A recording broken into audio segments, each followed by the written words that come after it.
We are taught to view democracy as the final destination of human history. The concept of self-rule, where the collective voice of the people guides the state, is presented as the only moral path for a modern civilization. But Benjamin Franklin offered a much sharper perspective on this collective wisdom. There is truth in the old saying that if you make yourself a sheep, the wolves will eat you. Consider how we operate in our daily lives. You would never grab a mass of random, untrained people off the street and ask them to design a suspension bridge or to wire your home for electricity. We demand highly trained experts for every other critical task. Yet when it comes to the survival of a nation, we discard this standard.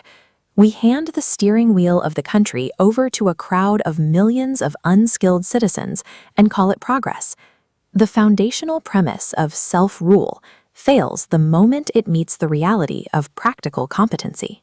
It assumes that a majority opinion can substitute for specialized knowledge. The breakdown happens directly at the ballot box. Take an 18-year-old kid who hasn't even learned how to balance a checking account and place him next to a professor of political science who has spent decades studying statecraft. This graphic demonstrates the core math of democracy. It ignores the competency gap, assigning the uneducated voter the exact same political weight as the expert. And here is the fatal reality. Hundreds of inexperienced voters exist for every single highly trained expert. Because mobs prioritize immediate self-gratification over long-term strategy, the ignorant collective will reliably dictate the direction of the country over the few who actually understand the complexities of leadership. This system creates a mathematical certainty. A tidal wave of incompetence will always drown out specialized expertise. The historical alternative to this chaos relies on a very different premise. True leadership is an exclusive art form. Rulers historically were not elected by a mob. They were specifically bred and rigorously trained for statecraft from birth. This framework follows a strict theological chain of authority.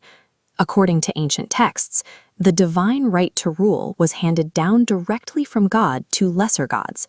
That power then cascaded further down the hierarchy, passing to demigods, then to god-kings, and eventually taking root in the human aristocracy. We can see the earliest records of this divine structural order documented in artifacts like the Sumerian king list.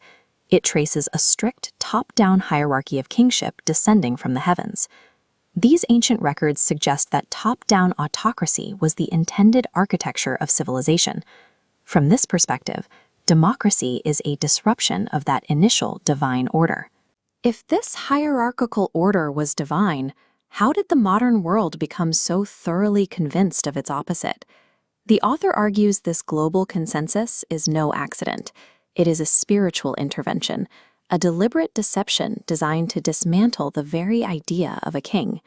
By making self-rule the highest good, Satan establishes a climate of total rejection for any single ruler. He uses the promise of freedom to foster global anarchy. This conditioning ensures humanity will instinctively fight against the rule of the king of the world, choosing a path toward their own destruction rather than submitting to divine authority. In this worldview, there are genuinely only two sustainable forms of human governance.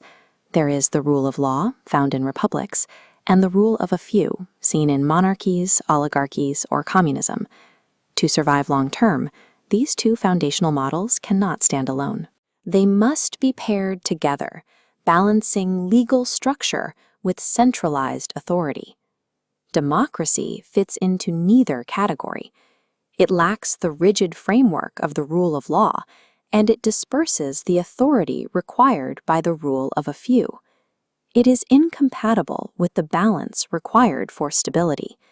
Therefore, democracy is not a permanent state of human evolution. It is a volatile anomaly, an unsustainable deviation that serves only as a road to complete anarchy. This leads to a final, prophetic conclusion regarding the future of all voting systems worldwide. Democracy is framed as a temporary, modern illusion. When the current era ends, democratic rule will be entirely abolished, and explicitly excluded from the prophesied new kingdom. The system that replaces it will permanently end the experiment of self-rule.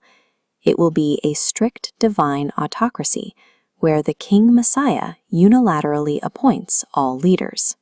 The text points to Revelation chapter 4, describing 24 elders sitting around a central throne, wearing golden crowns. Humanity's trajectory leads back to its starting point, an eternal, top-down hierarchy